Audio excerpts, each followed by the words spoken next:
അത്രേ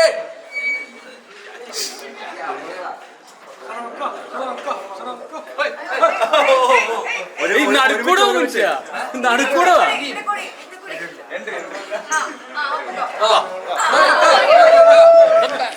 പതുക്കെ പതുക്കെ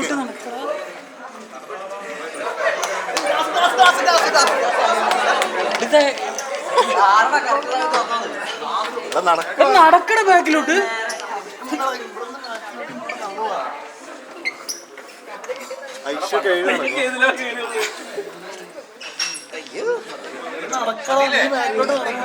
തന്നെ ബാക്കിക്കുന്നു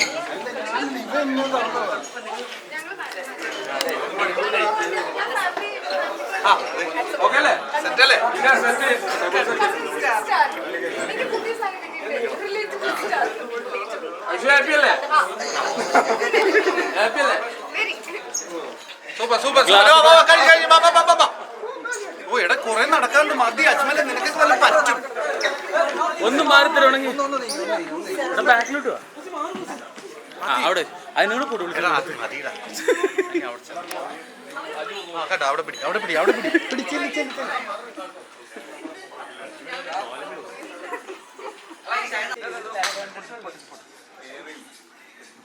അമ്മയും മോളുമായുള്ള ബന്ധം, അച്ഛനും മോനുമായ ബന്ധം, ഇങ്ങനെ പല സിനിമകൾ വന്നിട്ടുണ്ടെങ്കിലും ഇത് പ്രത്യേക ട്രാക്കിലാണ് ഈ സിനിമ കൊണ്ടത്. അത് സംവിധാനം തന്നെയാണ് ചോദ്യം. ഒരു കോമഡി ഉണ്ട്, നമ്മളെ പേടിപ്പിക്കുന്നുണ്ട്, ഫാമിലി ഇമോഷൻ ഉണ്ട്, ഇതെല്ലാം കൂടെ ചേർത്ത ഒരു സിനിമ. ഈ സിനിമ ചെയ്യുമ്പോൾ എന്താണ് താങ്കളുടെ മനസ്സിൽ ഓടിയെത്തിയത്? ഇപ്പം നമ്മുടെ ഇമോഷൻസിൽ പേടിയും ചിരിയും അത് രണ്ട് ഭയങ്കര എക്സ്ട്രീം ഇമോഷൻസിൽ വരുന്നതാണ്. അപ്പോൾ ഇത് രണ്ടും ഒരുമിപ്പിക്കുക എന്ന് പറയുന്നത് ഭയങ്കര കുറച്ച് ബുദ്ധിമുട്ടാണ്. അതിൻ്റെ മീറ്റർ കൃത്യമായിട്ട് പോയാൽ മാത്രം ചിരി വരികയും ഇമോഷൻസ് വേണ്ടടുത്ത് ആ മീറ്റർ കൃത്യമായി വരികയും പേടി വേണ്ടടുത്ത് പേടി കൃത്യമായി വരികയും വേണ്ട ഒരു സിനിമയുടെ ജോണറാണ് ഇപ്പോൾ ഞങ്ങളുടെ ഹലോ കോമഡി ജോണർ. അതിൽ ഏറ്റവും പ്രധാനപ്പെട്ടതെന്ന് പറഞ്ഞു കഴിഞ്ഞാൽ എനിക്ക് പേഴ്സണലി ഇതിനകത്ത് ആർട്ടിസ്റ്റുകളായി വന്ന ആൾക്കാർ, എസ്പെഷ്യലി ഷർഫുദ്ദീൻ. ഈ സിനിമയിൽ ഫസ്റ്റ് ചോയ്സിലേക്ക് പോലും ഞങ്ങൾക്ക് കൂടുതൽ ആലോചിക്കേണ്ടി വന്നിട്ടില്ല. ഷർഫുദ്ദീൻ എന്ന് പറയുന്ന ആർട്ടിസ്റ്റിൽ ഞങ്ങൾ ലാൻഡ് ആയതും ഇതിനകത്ത് കുറച്ച് പരിപാടികളുണ്ട്. ആ പരിപാടികൾ കൃത്യമായിട്ട് ചെയ്യാൻ പറ്റുന്ന ഒരു ഇന്റർനാഷണൽ ടെംപ്ലേറ്റ് ഇതിനകത്തുണ്ട്. അപ്പം അതാണ് ശരിക്കും പറഞ്ഞാൽ ഇതിനകത്ത് വന്ന ആർട്ടിസ്റ്റുകളുടെ പെർഫോമൻസസിൽ ഭയങ്കര സേഫ് ആയിട്ട് ഞങ്ങൾ ഈ കാര്യങ്ങൾ എക്സിക്യൂട്ട് ചെയ്യുക ചെയ്തത് ശരിക്കും പറഞ്ഞു.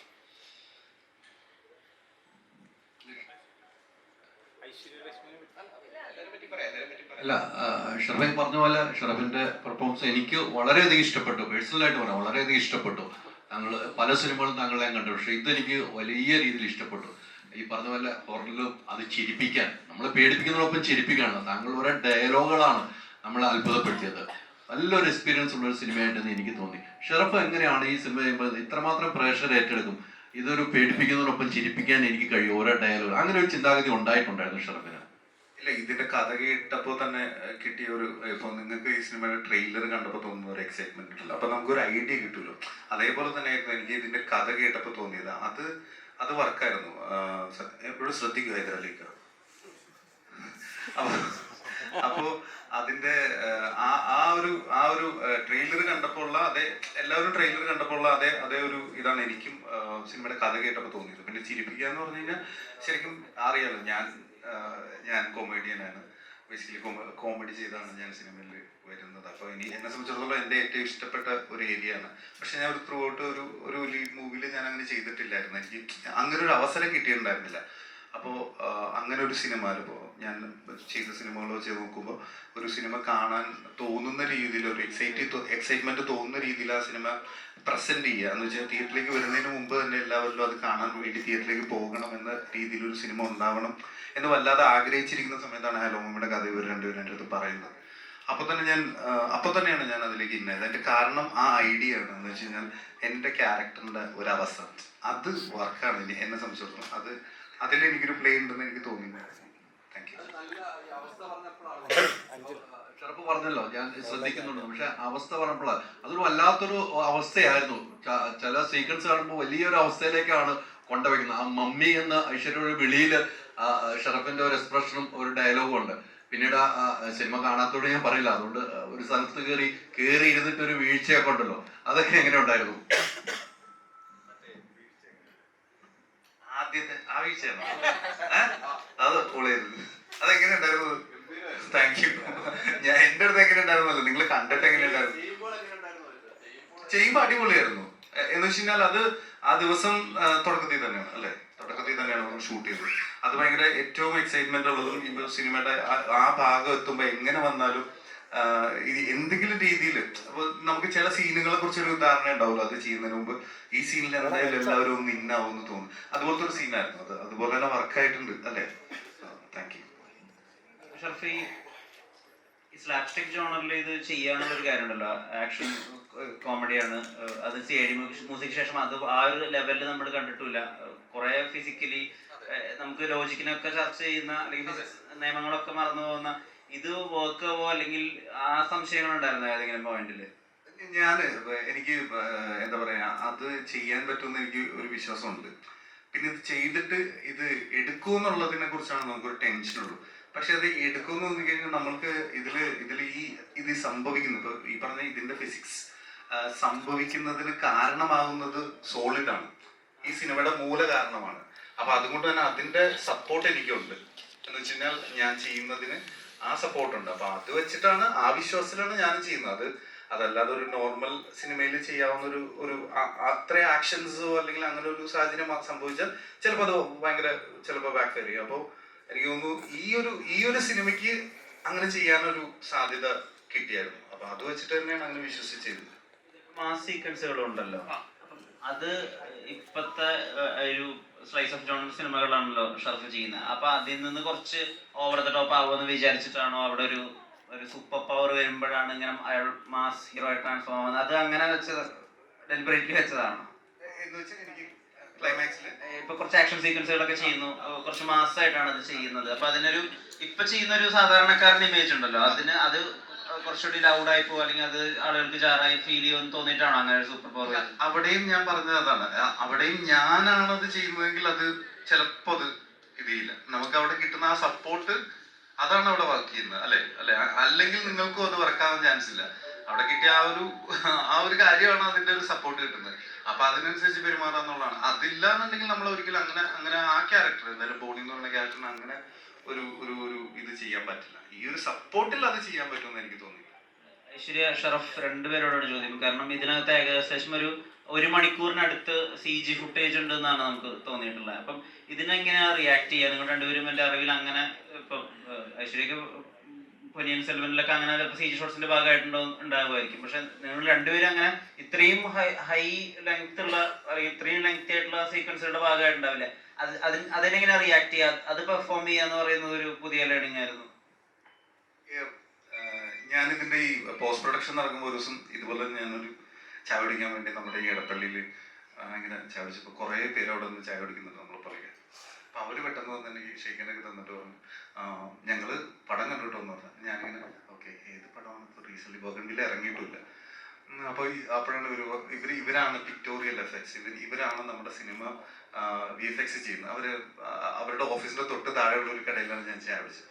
അപ്പോൾ അവരെന്നെ വിളിച്ചിട്ട് പോയി അകത്ത് നിന്ന് സംസാരിച്ചപ്പോൾ അവർ പറഞ്ഞു അവരെ സംബന്ധിച്ചിടത്തോളം ഏറ്റവും ഹെൽപ്ഫുൾ ആയിട്ട് തോന്നിയതും അവർക്ക് അതുപോലെ തന്നെ ചാലഞ്ചിങ് ആയിട്ട് തോന്നിയതും ഈ ടൊർണാഡോ ഒക്കെ ഉണ്ടാകുന്ന ആ സ്പേസുകളിൽ അതിനനുസരിച്ചിട്ട് ഇതിന്റെ ഓപ്പോസിറ്റ് ഉണ്ടാക്കുക എന്ന് പറയുന്ന അവർക്കൊരു വലിയൊരു ചാലഞ്ചിങ് പെർഫോമൻസിന്റെ ബാക്കിംഗ് കൂടി വേണമല്ലോ.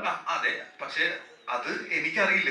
ഇപ്പൊ ഇതിനൊരു ബഡ്ജറ്റിന്റെ ബാക്കിംഗ് കൂടി വേണം അല്ലെ. അപ്പോ ചിലപ്പോ ഞാൻ അത്രയിട്ട് ചിലപ്പോ പ്രൊഡ്യൂസർക്കായിരിക്കും ചിലപ്പോ പ്രശ്നം വരിക. അപ്പോ എന്താ പറയാ, അത് എനിക്ക് ഇതുവരെ എക്സ്പീരിയൻസ് ഇല്ല. എന്ന് വെച്ച് കഴിഞ്ഞാൽ ഒരു ഇല്ലാത്ത ഒരു സാധനമായിട്ട് കമ്മ്യൂണിക്കേറ്റ് ചെയ്യുന്നതോ അല്ലെങ്കിൽ അങ്ങനെയുള്ള അതെന്റെ ഒരു തോന്നലും എന്റെ ഒരു ലോജിക്കലും ഞാൻ ചെയ്തതാണ്. എനിക്ക് അങ്ങനെ തോന്നുന്നുണ്ട്. സെയിമാണ് എനിക്കും. എനിക്ക് ആ ഒരു എൻറ്റിറ്റി എനിക്ക് റിയലാണ്. ആ ഫീലിംഗ് എനിക്ക്, ആ ഇമോഷൻ എനിക്ക് റിയലാണ്. അപ്പം അതിൽ ബിലീവ് ചെയ്തിട്ടാണ് ചെയ്തിട്ടുള്ളത്. അത് എൻ്റെ ഫ്രണ്ടിൻ്റെ അമ്മയ്ക്ക് ഒന്ന് കാണാൻ വന്നിട്ടുണ്ടായിരുന്നു. അപ്പോൾ ആൻറ്റിക്കത് ഞാൻ ക്ലോസ് ആയിട്ട് വാച്ച് ചെയ്തു ആൻറ്റിക്ക് വന്ന ഇമോഷൻസ് ഒക്കെ. അപ്പോൾ അത് വർക്കായി എന്നാണ് തോന്നുന്നത്, കിട്ടിയെന്നാണ് തോന്നുന്നത്. ഇതിന്റെ കൂട്ടത്തിലൊരു കാര്യം പറയാം.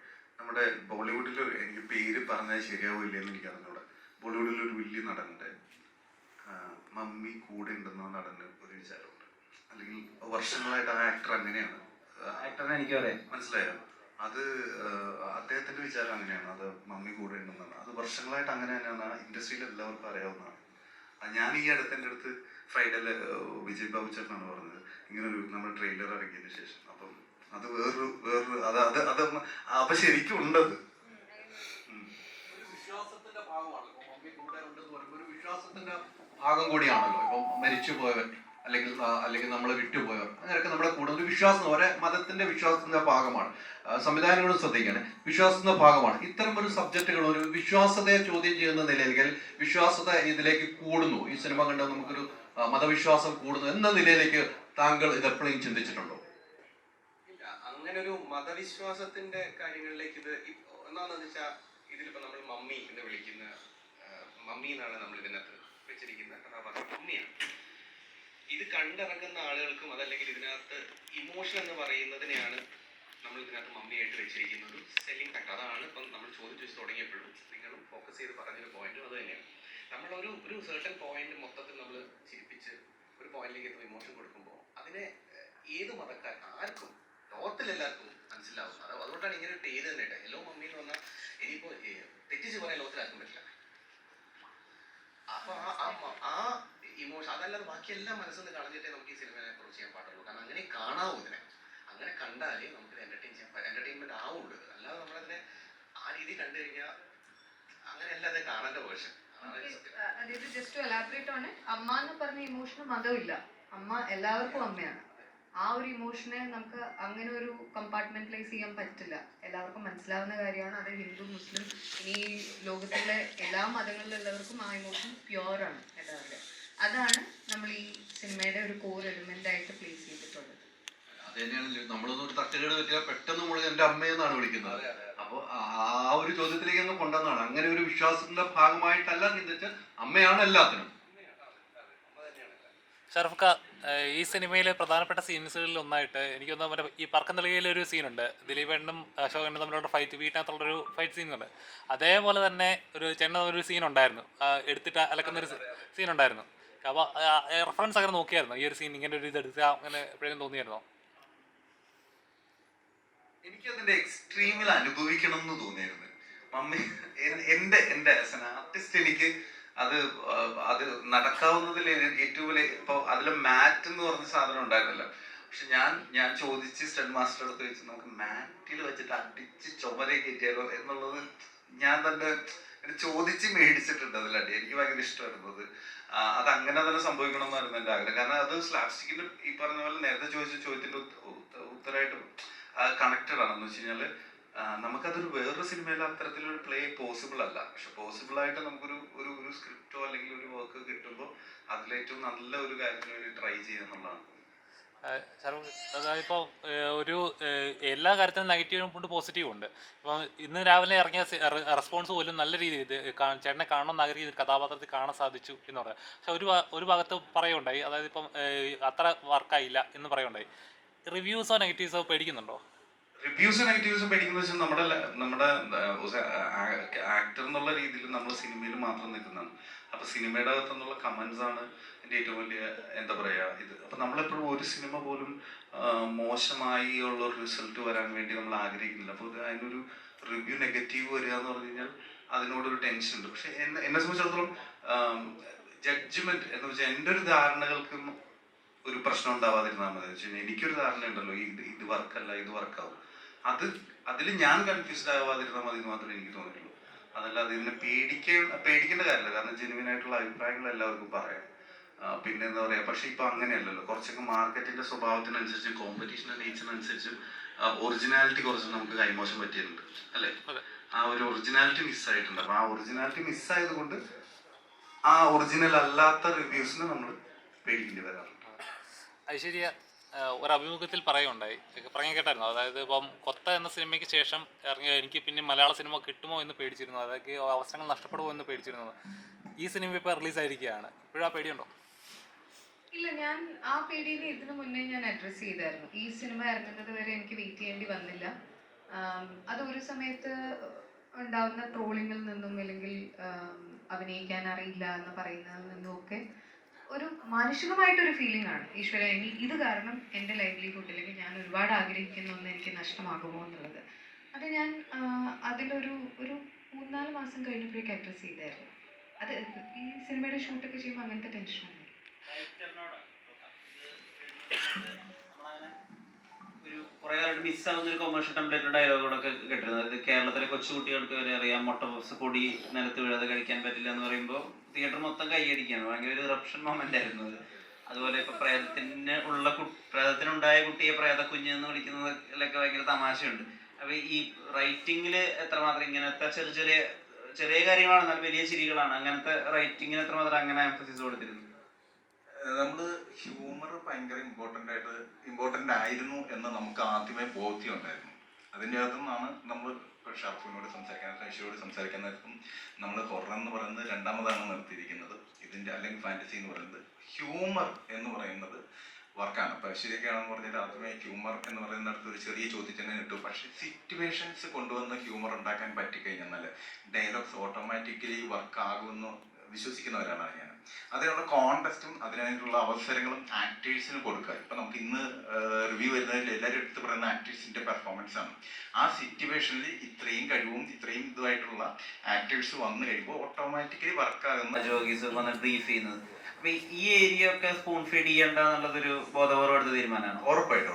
കാരണം വെച്ചാൽ അമ്മ മകൾ എന്ന് പറയുന്നത് നമ്മൾ കാണിക്കുന്ന സമയത്ത് തന്നെ അത് എസ്റ്റാബ്ലിഷ്ഡ് ആണെന്ന് നമുക്ക് ഉത്തമ ബോധ്യം ഉണ്ടായിരുന്നു. അവിടെ ഒരു അഡീഷണൽ ആയിട്ട് അവർ ചേർന്നിരിക്കുന്നതോ അതല്ലെന്നുണ്ടെങ്കിൽ അവർ തമ്മിലുള്ള ഒരു നമ്മൾ ആദ്യമേ തീരുമാനിച്ചത് ഈ ക്യാരക്ടറിനെ കാണിക്കണ്ട എന്ന് പറയുന്ന ഒരു സാധനം ഉണ്ടല്ലോ, അതുപോലെ തന്നെ ഒരു തീരുമാനമായിരുന്നു ഇതിൻ്റെ അകത്ത് നമ്മൾ സ്പൂൺ പ്രത്യേകിച്ച് അമ്മ പാസ അങ്ങനെയൊന്നും വേണ്ട നമുക്ക് എന്ന് ആദ്യമേ തീരുമാനം. നമുക്കിത് എറിയുവാണെങ്കിൽ വെച്ച് എറിയാൻ സാധ്യതയുള്ള ഒരു കല്ലാണ് അമ്മ പാസ.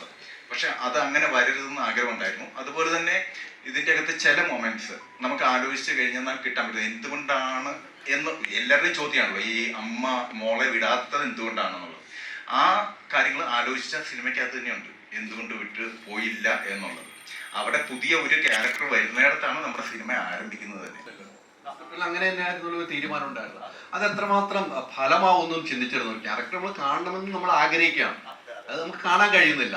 ഇത് ഇപ്പൊ താങ്കൾ പറഞ്ഞുകൊണ്ടാണ് ഞാൻ അതിലേക്ക് വന്നത്. അങ്ങനെ എഴുതുമ്പോൾ അത് എങ്ങനെ പ്രഷർ ഏറ്റെടുക്കുന്ന ഒരു ചിന്താഗതി താങ്കൾക്ക് ഉണ്ടായിരുന്നു ഏതെങ്കിലും സമയത്ത്? ഞങ്ങളുടെ ചർച്ചയിൽ പലപ്പോഴായിട്ട് ഈ കാര്യം വന്നിട്ടുണ്ട്. ആദ്യം തൊട്ട് ചേട്ടൻ ചോദിച്ചത് കറക്റ്റാണ്.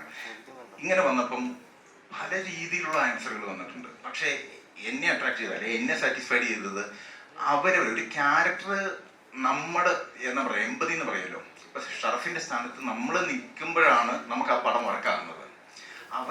അവരവരുടെ അമ്മമാരെ കാണട്ടെ എന്ന് പറയുന്ന ഒരു ഫേസ് കൊടുത്തു കഴിഞ്ഞു കഴിഞ്ഞാൽ അത് രജിസ്റ്റേർഡ് ആണ്. അതിൻ്റെ അകത്ത് എനിക്ക് ഒരു സ്വാതന്ത്ര്യമുണ്ട്. എനിക്ക് എൻ്റെ അമ്മേനെ പ്ലേസ് ചെയ്തിട്ട് കൂടുതൽ റിലേറ്റബിൾ ആയിട്ട് നമുക്ക് ആ പടത്തിലേക്ക് കയറാനായിട്ട് സാധിക്കും. അവരൊറ്റ കാരണത്താലാണ് ഫേസ് എന്നുള്ള പല രീതിയിൽ നമ്മൾ കാണിക്കുന്നുണ്ട്. ലിറ്ററലി കറക്റ്റ് അല്ല, കാണിക്കുന്നില്ല എന്ന് പറയുന്നത്. പക്ഷെ എങ്കിലും ഭൂരിപക്ഷം ജനങ്ങൾക്കും കാണിക്കുന്നില്ല എന്ന് പറഞ്ഞ ചിന്തയിലേക്ക് കൊണ്ടുവരാനാണ് ഞങ്ങൾ താല്പര്യപ്പെട്ടത്. ഇപ്പോൾ ഹലോ മമ്മി എന്നുള്ള ടൈറ്റിൽ, ആ ടൈറ്റിൽ വളരെ എന്താ പറയുക ശരിക്കും പറയാം ക്യാച്ചിങ് ആണ്. ഇപ്പോൾ വേണമെന്ന് വെച്ചപ്പോൾ ഹലോ മമ്മി 2 ഇത് കൊടുത്തിട്ടുണ്ട്. അപ്പോൾ വേണമെങ്കിൽ വേറൊരു സീരീസ് പോലെ അല്ലെങ്കിൽ വേറൊരു ഇതായിട്ട് വേണമെങ്കിൽ റീക്രിയേറ്റ് ചെയ്യാൻ പറ്റുന്ന ഒരു ഇവരെ വെച്ച് തന്നെയാണോ പ്ലാൻ? അതോ അല്ല, നമ്മൾ ആദ്യമേ തന്നെ നമ്മൾ ഈ പോരാടവേ നിങ്ങളാണെ ഒന്നുകൂടെ പൊളിയല്ലേ? അത് ഉറപ്പിച്ച് എനിക്ക് വേണ്ടി ചോദിച്ചാൽ അതെ പറഞ്ഞോലെ തന്നെ ചോദിച്ചു. ചോദിക്കണേ ഉറപ്പ്.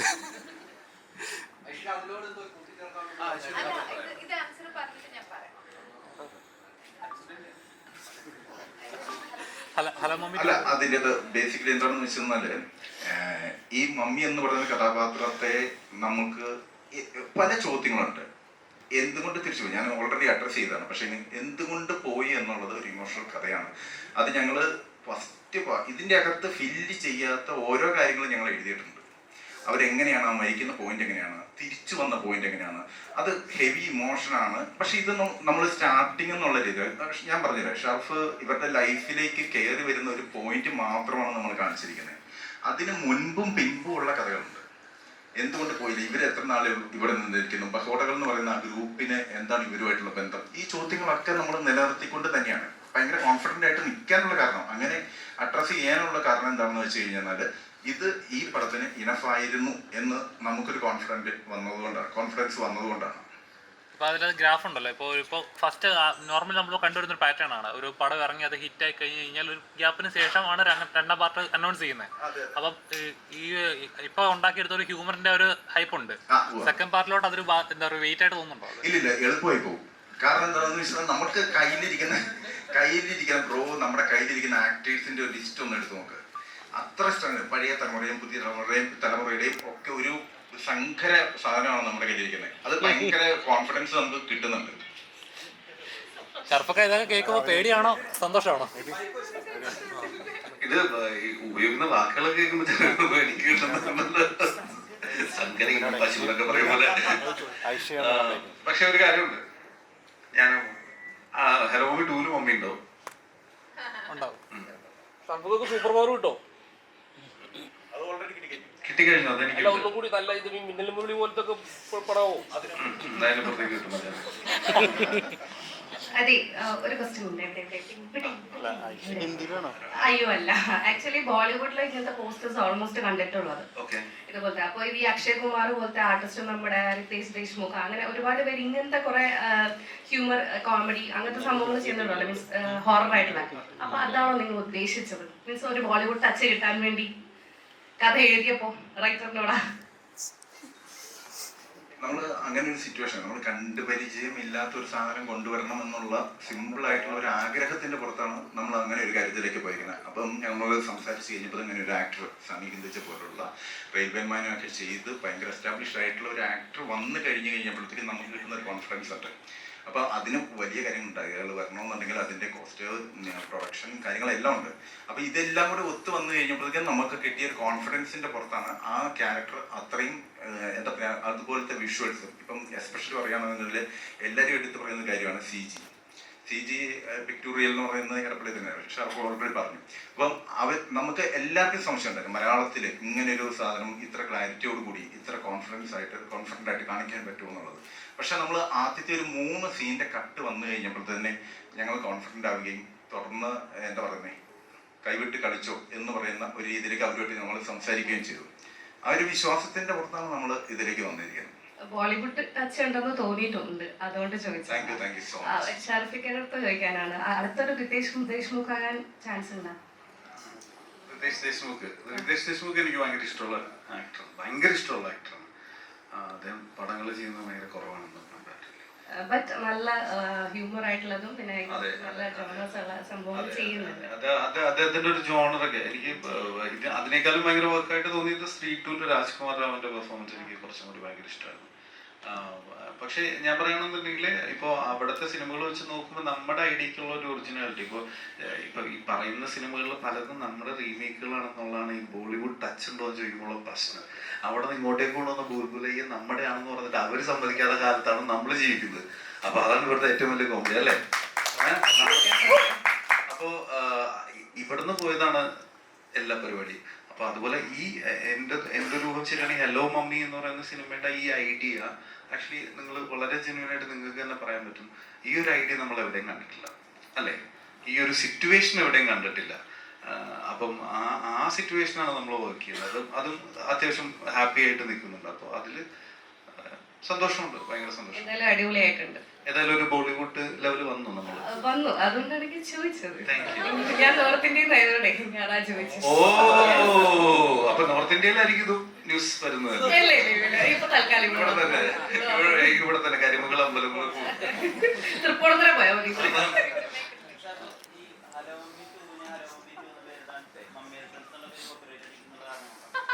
ഹലോ മമ്മി ദോ എന്നും ഒരു പ്ലാൻ ഉണ്ട്. Mummy returns. അതെ, ഹലോ മമ്മി 2 ആണ് ഈസി ആയിട്ട് നമ്മൾ ഒരു വർക്ക് ചെയ്യാവുന്ന ഒരു പരിപാടി എന്ന് എനിക്ക് തോന്നുന്നു. അതുകൊണ്ടായിരിക്കും അവർ വെച്ചിരിക്കുന്നത്. പിന്നെ ഞാനുണ്ടോ ഇല്ലെന്ന് പറഞ്ഞിട്ടില്ല. അവര് അടുത്ത ഇതില് മമ്മി ഉണ്ട് എന്നുള്ളതിനെ കുറിച്ച് എനിക്കൊരു ക്ലാരിറ്റി ആയിട്ട് തോന്നുന്നുണ്ട്. എല്ലാം ഒരു ബില്ല്. അതെ, സലോമയുടെ അടുത്ത യൂണിവേഴ്സിൽ ഇപ്പൊ നമുക്ക് വരുന്ന ഇല്ല, ഞാൻ പുറത്തുനിന്ന് ആള് വേണ്ട ഇന്ന് ഞാൻ ഏറി കയറാമല്ല, പടം ഫുള്ള് ഞാൻ ഏറാണ്. ഇനി പടം കഴിഞ്ഞിട്ട് ഏറിൽ കയറുന്ന കാര്യമില്ല. അപ്പൊ അത് അങ്ങനത്തെ ഒരു വലിയ പ്ലാൻ, ഇവര് വേറൊരു പ്ലാനൊക്കെ പറയണ്ടായിരുന്നു അച്ഛനെ, പക്ഷെ എനിക്ക് അതൊന്നും റിവീൽ ചെയ്യാനുള്ള പ്രശ്നങ്ങളുണ്ട്. അപ്പൊ അത് അത്രേ ഉള്ളൂ. നോർമൽ ഒരു ഹൊറർ പടങ്ങളിൽ നമുക്കൊരു ഏകദേശം ഒരു പ്രഡിക്ഷൻ ഉണ്ടാവും. അതിപ്പോ എങ്ങനെയൊക്കെ ഒരു വൈഡ് ഷോട്ട് കഴിയുമ്പോൾ അവിടെ എന്ത് നടക്കും, ഒരു ഷാഡോ മൂവ് അങ്ങനെ സ്ഥിരം ഒരു ഇതുണ്ടാവും. അത് ബ്രേക്ക് ചെയ്യാന്ന് പറയുന്നത് ചെറിയൊരു കാര്യമല്ല. എത്രത്തോളം എഫേർട്ടാണ് ഡയറക്റ്റ്? നമ്മൾ സ്ഥിരം ഒരു ഹൊറർ പടം കാണുമ്പോൾ ഏകദേശം ഒരു പ്രഡിക്ഷൻ ഉണ്ട്. ഇന്ന ഷോട്ടിൽ ഇന്നായിരിക്കും, അല്ലെങ്കിൽ ഇന്ന മൂവ്മെന്റ് അവിടെ നടന്നിരിക്കും, അവിടെ ഒരു ഗോസ്റ്റ് വന്നിരിക്കും. ഒരു സ്ക്രീനിൽ കാണുമ്പോൾ ഒരു നോർമൽ ഓഡിയൻസ് ഉണ്ടാകുന്ന ഒരു ഫീലിംഗ് ആണത്. അത് ബ്രേക്ക് ചെയ്യണമെന്നൊരു ഇത് ബ്രേക്ക് ചെയ്താൽ എനിക്ക് ഫീൽ ചെയ്തു പല സ്ഥലത്തും. എത്രത്തോളം ഹാർഡ് വർക്ക് ആയിരുന്നു അതിന്? അത് ഈ പറഞ്ഞ പോലെ ഹൊറർ എലമെന്റ് ഒരുപാട് കയറ്റി വെക്കണ്ട എന്നുള്ള തീരുമാനം ഞങ്ങൾക്ക് ഓൾറെഡി ഉണ്ടായിരുന്നു. ഒന്നാമത്തതിനകത്ത് മമ്മിയാണ്. എങ്ങനെ നമ്മൾ വെച്ച് കഴിഞ്ഞാൽ ഒരു 4-5 തവണയൊക്കെ കഴിയുമ്പോഴേക്കും നമ്മളോട് യൂസ് ടു ആവും. പിന്നെ നമുക്കറിയാം, നമ്മൾ പണ്ട് കണ്ട സിനിമകളിലെല്ലാം നമുക്കറിയാം വരും. ഇപ്പൊ പറഞ്ഞ പോലെ തന്നെ ഇപ്പൊ വരാനുണ്ട്, അല്ലെങ്കിൽ ഒരു ജംപ് സ്കെയറിന് സാധ്യതയുണ്ട്. അപ്പൊ ഞങ്ങളത് ഒബ്വിയസ്ലി ഞങ്ങളത് കുറച്ച് ഒഴിവാക്കിയത് തന്നെയാണ് ചെയ്തിരിക്കുന്നത്. ഒന്നാമത് നമുക്ക് ഈ ഫണ്ട് കയറി വരണം. പിന്നെ ഒരു വൺ മാൻ ഷോ ഇതിനകത്ത് ഒരു സമയം വരെ കളിക്കുന്നുണ്ട്. ആ വൺ മാൻ ഷോയ്ക്ക് ആ ആൾക്ക് ഇന്ന ആളെ അറിയാമെങ്കിൽ പിന്നെ ആ പേടിയല്ല, പിന്നെ വേറെ തരത്തിലാണ് കൈകാര്യം ചെയ്തു പോകുന്നത്. അതുകൊണ്ട് അത്ര ഞങ്ങൾ കുറെ ഒഴിവാക്കി തന്നെയാണ് നിർത്തിയിരിക്കുന്നത് ഹൊററിനെ. ഈ ബിന്ദു പണിക്കറിനെ കൊണ്ടുവന്ന് എത്തിച്ചിട്ടുണ്ട്. അത് ആരാണ് ബിന്ദു പണിക്കർ തന്നെ ഇത് ചെയ്യാമെന്നൊരു തീരുമാനം? വേറെ ഒരു ചോയ്സ് ഞങ്ങൾ എടുത്തിട്ടില്ല. ബിന്ദു ചേച്ചി മതി ആദ്യമേ ഞങ്ങൾ തീരുമാനിച്ചത്. ബിന്ദു ചേച്ചി തന്നെ ചെയ്യണം. ബിന്ദു ചേച്ചി ഭയങ്കര എഫേർട്ട് ഇട്ട് ചെയ്തു. ബിന്ദു ചേച്ചിക്ക് ഭയങ്കര ഇത് നല്ല കഷ്ടപ്പെട്ട് ചെയ്തേക്കുന്ന ഒരു ക്യാരക്ടറാണ്. പക്ഷെ നമുക്ക് അറിയാം ചേച്ചി അത് ചെയ്യുന്നുണ്ട്. അപ്പം പക്ഷെ ഭയങ്കര അടിപൊളിയായിട്ട് ചെയ്ത പോലെ എനിക്ക് ലാസ്റ്റ് ക്ലൈമാക്സിലൊക്കെ ഉള്ള ചെറിയ അല്ലേ ആക്ഷൻ പറയുന്നില്ല. തുടക്കം കാണിക്കുന്നത് ഭയങ്കര രീതിക്കാണ് ബിന്ദു ചേച്ചി കാണിച്ചിരിക്കുന്നത്. വലിയ ഒരു പെർഫോമൻസ് ആണ് കാഴ്ചവെച്ചിരിക്കുന്നത്. സാറേ, ഇതിന്റെ പോസ്റ്റ് പ്രൊഡക്ഷൻ വർക്ക് എത്ര അടുത്തുണ്ട്? കാരണം ഇത് പറഞ്ഞ CGI ഷോട്ട്സ് ഒക്കെ ടോപ്പ് ക്ലാസ് ആയിട്ട് ഫീൽ ചെയ്ത്. കാരണം എല്ലാ സീനിലും ഒരു സീനിൽ പോലും നമുക്ക് അങ്ങനെ ഇതായിട്ട് തോന്നിയില്ല. കാരണം VFX ഒക്കെ ടോപ്പ് ആയിരുന്നു. എത്ര നാൾ എടുത്തു ഇത് പോസ്റ്റ് പ്രൊഡക്ഷൻ വർക്ക് എടുത്തു?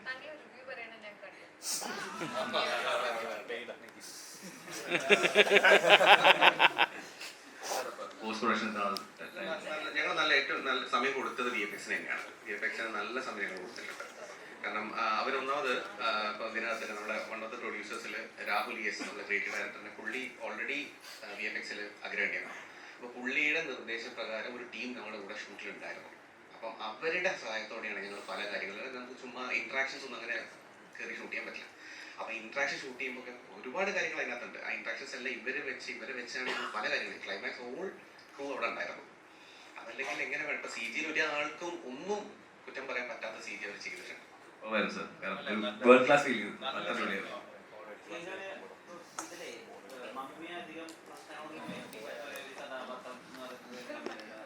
അതെന്തുകൊണ്ടായിരിക്കും ആലോചിച്ചിട്ടുണ്ടോ? അമ്മ പൊതുവെ വളരെ നല്ലതായതുകൊണ്ടാണോ? ബോഡിയുടെ എല്ലാ ശീലക്കേടുകളും ആദ്യം കണ്ടതാണ്. അത് ഒരാൾക്ക് മറ്റമ്മയോടുള്ള ഇഷ്ടം കൊണ്ടാണോ? സ്ത്രീകളോട് ഒന്നാമത്തെ കാര്യം, മരുമോള് ഒരു ദിവസം പോലും എൻ്റെ കയ്യിൽ ഇല്ലല്ലോ. മരുമോൾ സേഫ് ആണല്ലോ. അപ്പം മകൾ സേഫ് ആയതുകൊണ്ട് പിന്നെന്തിനാണ് ഇവരെ ഉപദ്രവിക്കുന്നു എന്നുള്ളതായിരിക്കാം. അപ്പം അതുകൊണ്ടാവണം എൻ്റെ അടുത്ത് അങ്ങനെ വലിയ പ്രശ്നമില്ലാത്തത്.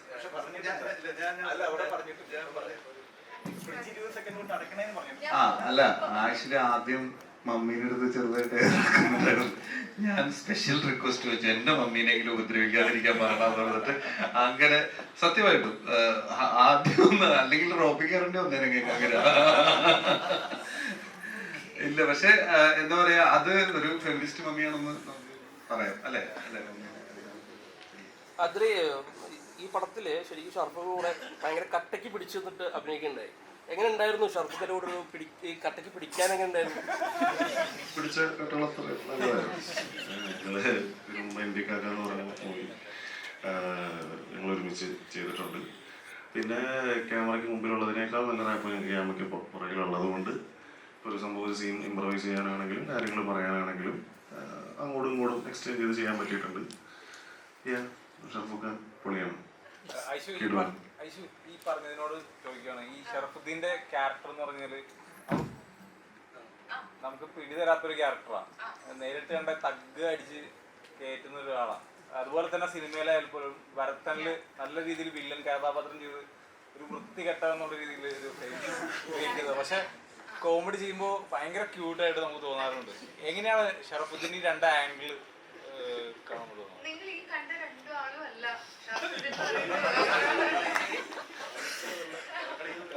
ഇനി കാണാൻ പോകുന്നതല്ല.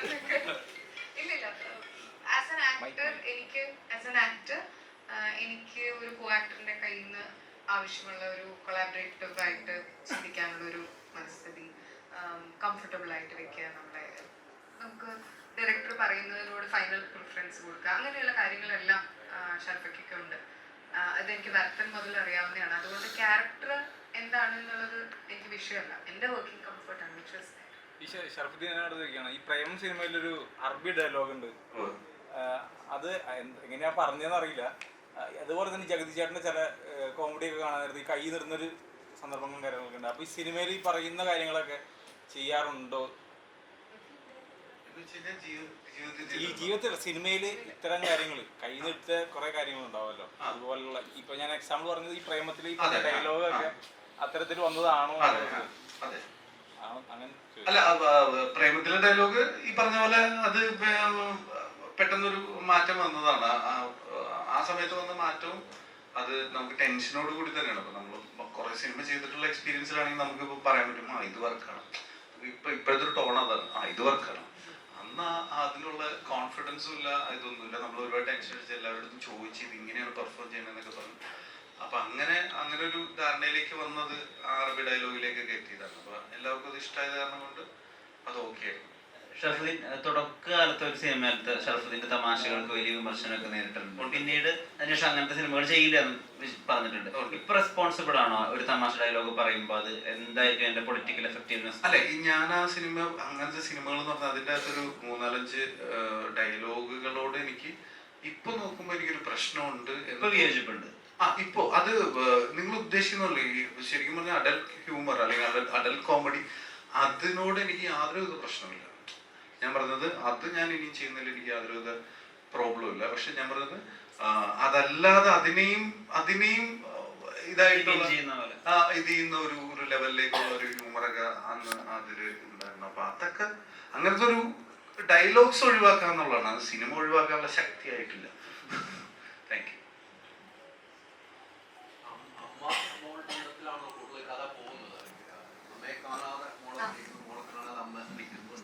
ഞാൻ ചോദിച്ചെന്ന് എനിക്ക് ആ സിനിമ കണ്ടിറങ്ങുമ്പോൾ ലാസ്റ്റ് സീൻ കഴിയുമ്പോൾ കണ്ണ് നിറഞ്ഞിരിക്കുന്നത് ഞാൻ കണ്ടിട്ടാണ് ഇറങ്ങിയത്.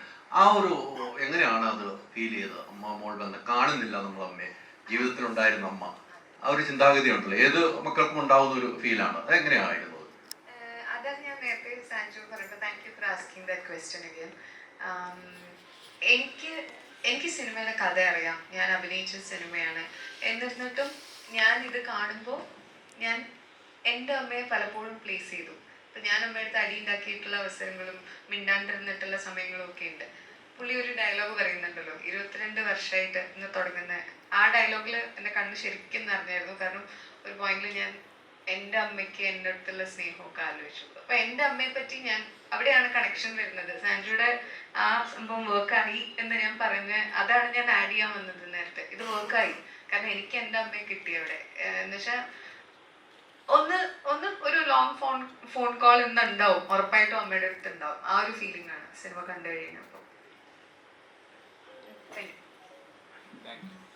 അമ്മമാർക്ക് മക്കൾക്കും നന്നായിട്ട് കണക്ട് ആവുന്ന ഒരു ഇതുണ്ട്. അത് എനിക്ക് കുറച്ചും കൂടി ഇവരുമായിട്ട് സംസാരിക്കുമ്പോഴൊക്കെ എനിക്കത് കിട്ടുന്നുണ്ട്.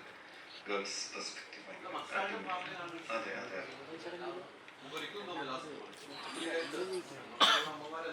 അതാണ്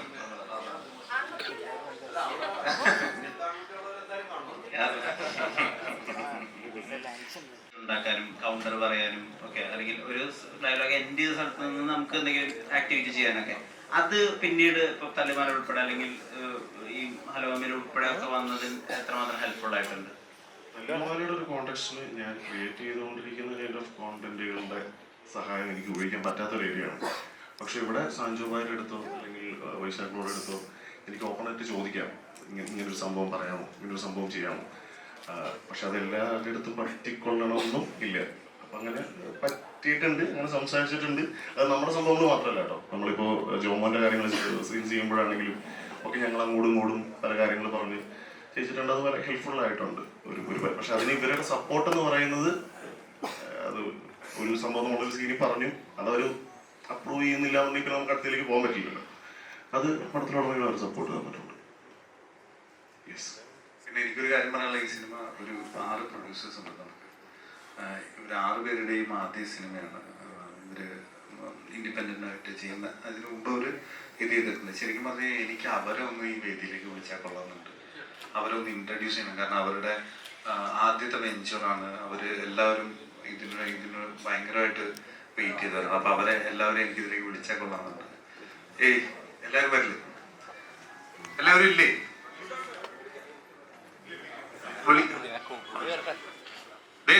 വരുന്നു നിസാർക്ക, ജോമിൻ, ഐബിൻ, സജിൻ.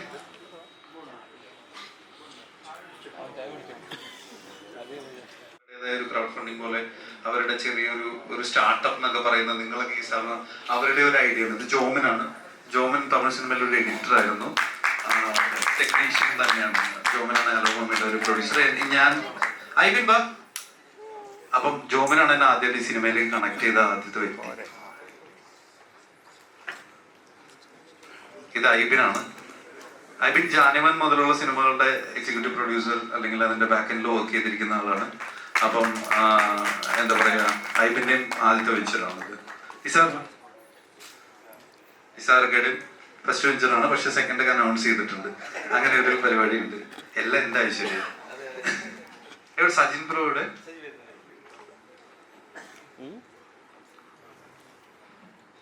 ഒരു മറ്റേ രക്ഷാധികാരി ഉണ്ടാവില്ലേ കുടുംബത്തിലെ കാരണം, അങ്ങനത്തെ ഒരു പ്രൊഡ്യൂസർ ഉണ്ട്. ഇപ്പൊ ഒരു ട്രോളി വെച്ചിട്ട് വിളിച്ചു വരുന്നതാണ് എനിക്കിഷ്ടം.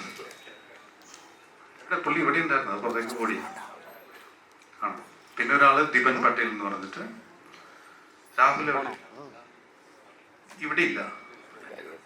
രാഹുലാണ് ഈ പറഞ്ഞ പോലെ ഉണ്ണികൃഷ്ണൻ സാറിന്റെ കൂടെ അസിസ്റ്റന്റ് ഡയറക്ടർ ആയിരുന്നു. പുള്ളിയുടെ ആദ്യത്തെ വെഞ്ചറാണ്. പുള്ളിയും ഈ പറഞ്ഞ പോലെ ഈ നേരത്തെ ഡയറക്ടർ പറഞ്ഞ പോലെ ഈ VFX-ലൊക്കെ അത്യാവശ്യം എക്സ്പേർട്ട് ആയിരുന്നു. അപ്പോൾ പുള്ളിയായിരുന്നു ഇതിന്റെ ആ ഡിപ്പാർട്ട്മെന്റും കോ ഡയറക്ടറും ആയിട്ട് വർക്ക് ചെയ്തതും രാഹുൽ തന്നെയായിരുന്നു. സജിൻ ബ്രോ വരൂ.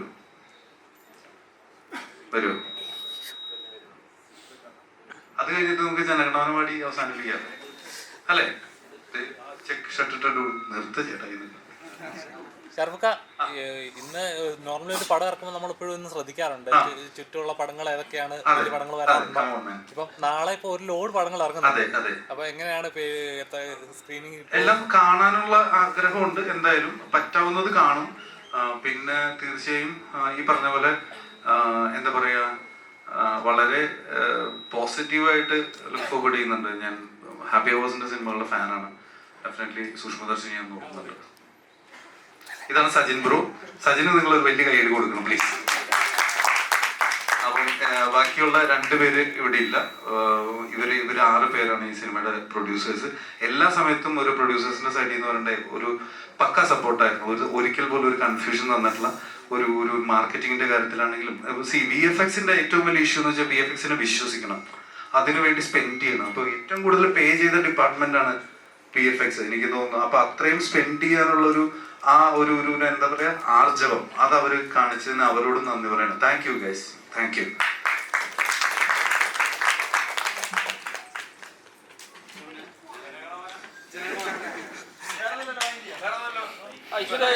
ഇതില് ഗ്ലാസ് വെച്ചിരിക്കുന്നതേ ഈ ക്യൂട്ട്നെസ് ഓവർ കാണാതിരിക്കാൻ വേണ്ടിയാണ്.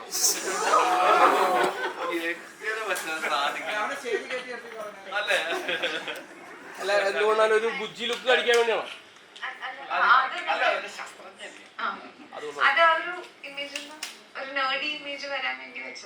അല്ല, അതിലൊരു സീനില് ക്ലാസ് അയച്ചിട്ട് വരുന്നുണ്ട്, മോഡൽ ലുക്ക് വേണോന്നൊക്കെ വെച്ചിട്ട് വരുന്നുണ്ട്.